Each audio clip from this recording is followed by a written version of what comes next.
Hey everybody, it's your girl Coco Kitten Bruja here, and I am back with another deck review. This is the Good Karma Tarot by Kerry Ward, and I fell in love with this deck like instantly. For those who have seen me, you guys know that I have pink hair, and there's so many images with people with pink hair in this tarot deck that my inner child screamed, buy it. And I did. And I'm happy I did. So, I mean, there was really no rhyme or reason besides, ooh, pretty, buy it. So I did. And I'm very, very, very happy that I did. So let's go ahead and get into it. It is a 2-part box. And I like the fact that, because obviously the cards aren't this big, but the book is this big. So a lot of times in tarot, you get these itty bitty little decks where the font is very small. And I feel like for those people who, you know, have issues with seeing, me personally, I wear glasses. It's refreshing when you get a deck that has larger font to it. So off top, I knew I was going to get a book that offered me a chance to read it without needing glasses, which is always a plus.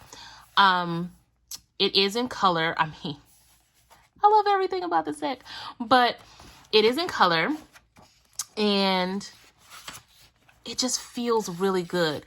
And this is very beginner friendly. It doesn't mirror the Rider-Waite-Smith exactly, but it gives you a good base. Excuse me. So, I mean, look at that. Look at that. Any deck that is going to have a lot of diversity will always get my money. And the diversity in this particular deck is just awesome. It is a more women's empowering deck. There are men in the deck. However, this is very much a woman-friendly, a non-men friendly deck. So we have our contents here. And then we have our introduction, just going into, you know, the author's reason for making the deck and all of that fun stuff. A quick little history of tarot. All of the typical things you will find in tarot. I like the fact that it breaks down some myths as well. It definitely, when it comes to tarot being the gateway to the devil and all of that fun stuff. Will it predict your death? Do you have to be psychic? All of that fun stuff, which, I mean, it helps if you're psychic, but you don't necessarily have to be psychic. It's just a matter about how you tap in with spirit, right?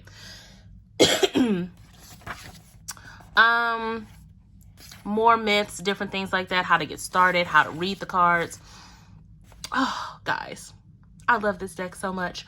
And then we she goes into the breakdown of the major arcana, but I don't want to show you guys all of the book just yet, but just know we have a full page of the card in color and then the breakdown. And then I love the fact that it has the good karma tip down here, which is kind of like the keynote to the card, right?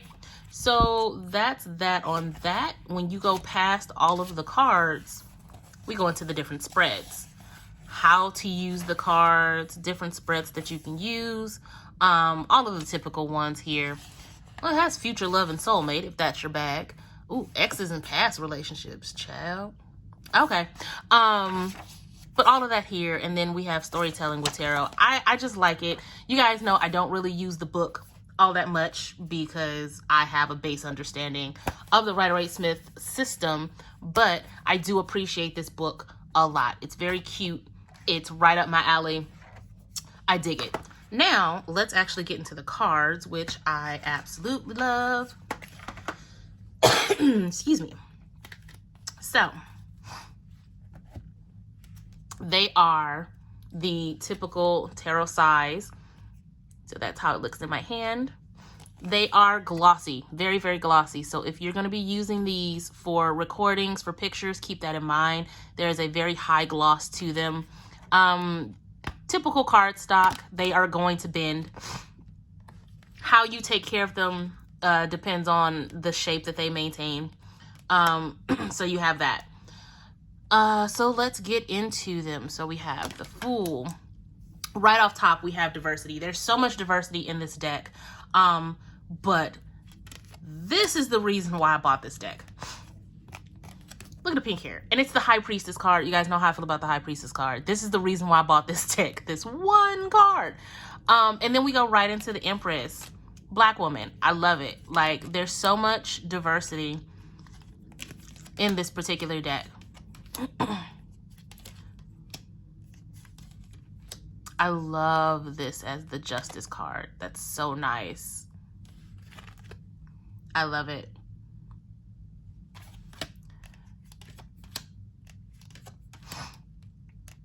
And then I love the fact that the Strength card has the lion as a tattoo, because normally when you have the Strength card, it's always somebody holding the lion or it's just the lion by itself.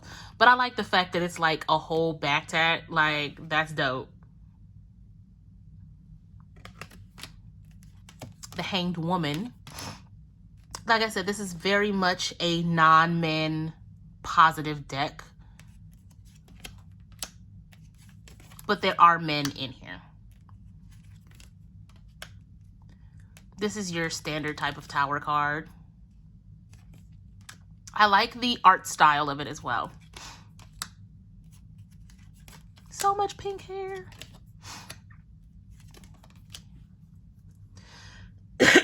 The world is a little different in this particular deck than other decks. It doesn't have the symbolism to it, but I don't mind it. And so then we start getting into the Minor Arcana. Again, lots of diversity.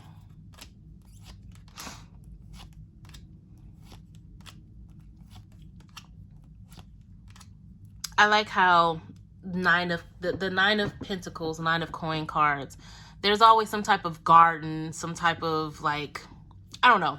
I see so many similarities between decks when it comes to certain cards, and I love it.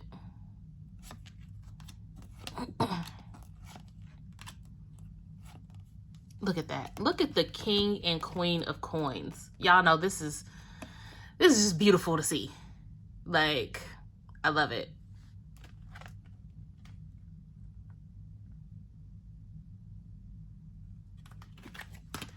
And then, you know, we just keep going with the Cup cards.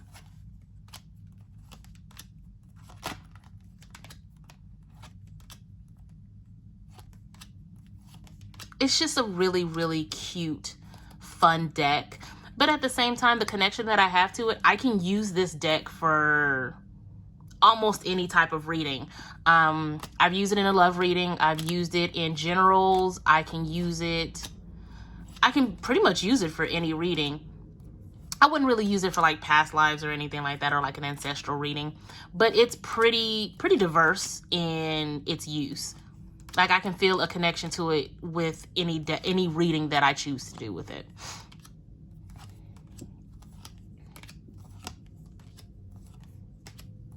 And then we have our swords.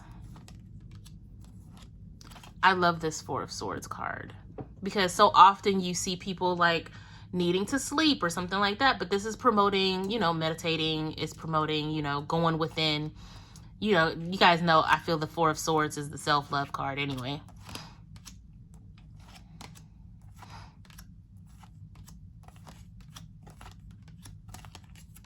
The Queen of Swords. I love it.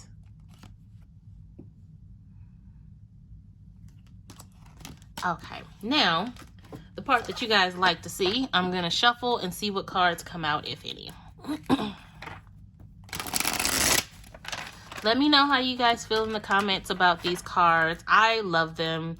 I connected to them immediately, not just because of all the pink hair, but these are actually pretty legit cards when it comes to the messages.